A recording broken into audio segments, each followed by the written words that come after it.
Being a tryhard is cool again. Today I want to talk about the end of cringe culture.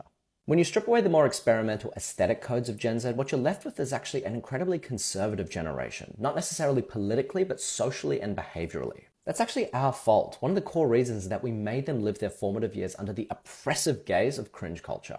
Even us millennials got to experiment, fail, and reinvent ourselves in relative privacy. But the transnational surveillance state of social media means that every little misstep is scrutinized and archived. And when young people look at how millennials themselves were ridiculed for their earnest displays of self-expression, they learn that sincerity could be turned into a meme and that enthusiasm could be punished with ridicule. Cringe culture has a direct correlate in the widespread Zoomer attitude of ironic detachment, which is why Crocs and Gibbets were such a hit. Limited, socially acceptable forms of self-expression cloaked in an intentional ugliness that helps to avoid any critiques over personal style. This has been the cultural imperative for the better part of the last decade. Never offer too much of yourself. Maintain control over your image at all costs. Which is partly why Gen Z are so obsessed with millennials. Our lame digital identities nevertheless represent all the sins you never dared to commit. But what I'm seeing as shoots of hope is a yearning to move beyond this enforced adolescence. And it's starting with artists. The big story of the last 12 months have been artists like Kendrick, Chappell Roan, Tyler the Creator. They proudly display all of their emotions. They're unashamedly singular in the pursuit of their craft,